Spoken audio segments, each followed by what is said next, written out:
How's it going, everyone? Astro Nesto, your resident variety space gamer and content creator here, and I am pumped for Invictus 2953. So excited I could not even get out of bed. I think you are one with the bed. I think you're gonna have to go in again.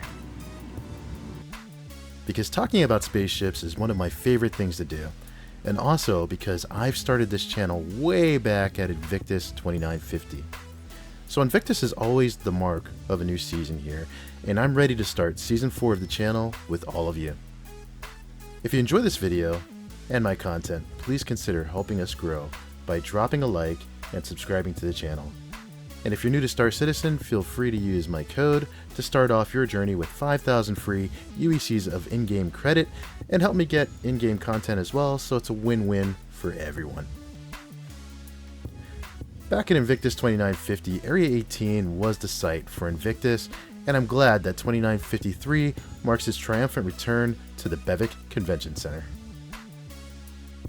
If you're new to Star Citizen, there's a lot of helpful signage to help you find the tram there. Since Invictus is a fleet week of sorts in the world of Star Citizen, meant to be propaganda from the United Empire of Earth's Navy to get us all excited about serving the Empire, you can find a history of the event greeting you.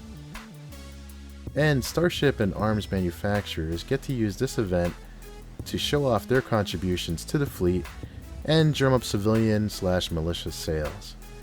So it's a great time to get ships and swag, plenty of swag. Some of these ships are limited time sales only available at this event and the Intergalactic Aerospace Expo at the end of the year. But the best part about this event, in my view, is that you can try out any of the ships on display for free this week. So as is a tradition here, my friends and I will take a quick look at the expo hall for my last live stream and give you our takes on the ships offered. Since the live stream had audio problems, I'll be narrating this one. So sit back, relax, and let us know in the comments below if we got it right, or just what you think in general. And Invictus starts this year with MISC, their new brand Mirai, and Crusader Industries. Crusader greeted us at the main hall with a familiar display of their iconic Starlifters and Ares Starfighters. When it comes to the Ares Heavy Fighters, a ship bringing massive bearing size 7 boomsticks strapped onto it, available in laser or ballistic flavors, with the primary focus being taking down large capital ships, it's hard to feel good about the current price point. But I do love the Crusader design language and those signature Crusader thrusters. The Starlifters also stay true to that Crusader style I love, with a Star Wars-like interior. These kings of cargo can carry everything you need. We debated which Hercules is best for you, with me leaning more towards the M2 for practicality and hauling in both friendly and hostile spaces, while Scarlett pointed out that those interested in maximizing their profits per run prefer the C2's massive 696 SCUs of cargo carrying capacity. But I still think that 522 SCUs of cargo carrying capacity is still plenty to make money in the verse. And while the AT remains a heavy-hitting bomber with a hefty price tag, I love to criticize. While it trades a lot of cargo space for massive size 10 bomb bays, I just can't feel good about the pledge price. However, it was pointed out to me that this year there's a significant Warbound upgrade discount for the A2. So if you're looking at adding this to your mercenary guild's hangar, this may be the best time to consider the upgrade. But it's still a hefty price to pay. A more reasonably priced Mercury Star Runner had a side room all to itself. I know I'm biased, but I just feel like this ship was the gem of the day. It's my daily runner for a reason. We love the cargo hauling versatility, multi-crew fun, and the prospect of data running in the future makes the dish even better to have. There's still a Crusader price tag, but the asymmetrically shaped Falcon of the verse is hard to beat for multi-purpose fun to me. But again, I'm biased, so what do you think about it? If the A2 is out of your budget, this entry-level bomber may fit the bill. With 2 bomb racks and with that Crusader style, I'd rather fly one of these than a Cutlass. Alright, ready? The big news this year was that MISC, a brand perhaps better known for their heavy industrial ships, decided to spin off a new division called Mirai for their performance ships. So the Razer line of racing ships moved under the Mirai badge.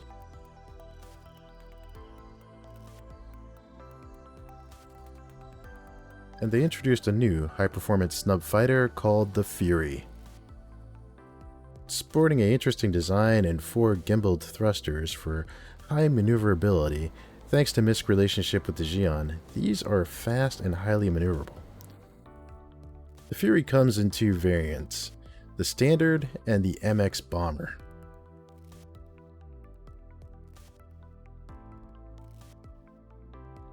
With excellent visibility, and the Standard Fury brings 4 size 2 pew-pews with 4 size 2 missile racks, so in theory it should be able to annoy would-be pirates and attackers. But with a questionable debut price, no quantum drive, maneuverability problems when a thruster is lost, and shaky defenses, it's managed to raise a few eyebrows and questions. I suggest you take this one out for a spin and decide for yourself. The rest of MISC lineup had the level of excitement I've come to expect from MISC at these events. The Reliant Tana, I think we all agree with its transforming wings, is still a cool concept, but bad in execution. There are 2 bunk beds though, and a bathroom, so there's that.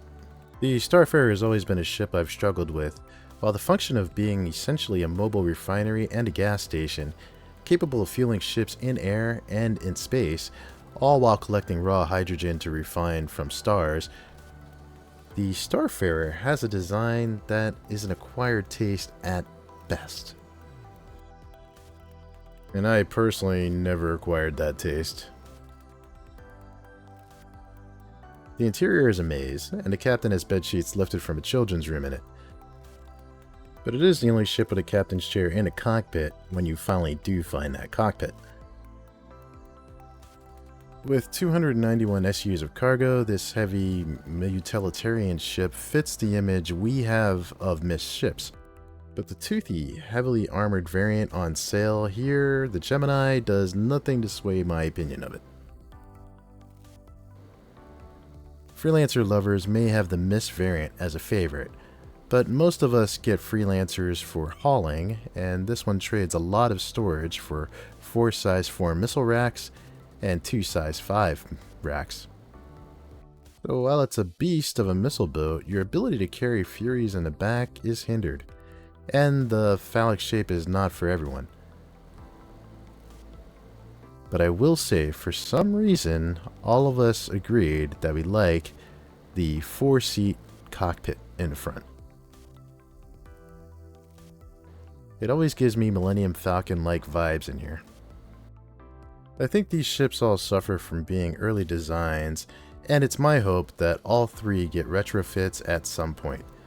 I believe the desire was expressed by CIG for the Starfarer. And before we get out of here, we have to talk about the sales. This year, the 2 discounted starter packages for new players are the C8X Pisces with limited edition Invictus paint job. It's 25% off at $45, which is a great deal for a snub ship that actually has a quantum drive. Or the Avenger starter package is 10% off at $63. Not as great of a deal, but this is a more combat-ready ship capable of carrying small vehicles in the back, and with that, great Invictus paint job.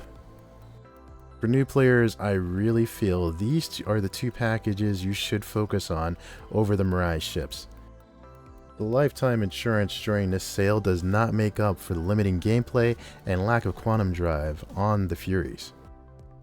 Even for players that have been around for a long time like me, it's hard to feel good about these even as an LTI token at this price point. Even with the Invictus bomber jacket that they threw in with the deal, which used to come with the event, so that's kind of disappointing. The $50 war bond price point just doesn't sit well with me. And don't even get me started on these offered packages, especially this one. The pricing for the MISC ships are okay, not great. I think you really have to be passionate about these ships to want to pledge at this price point, especially the Razer. Deals don't get much better for Crusader.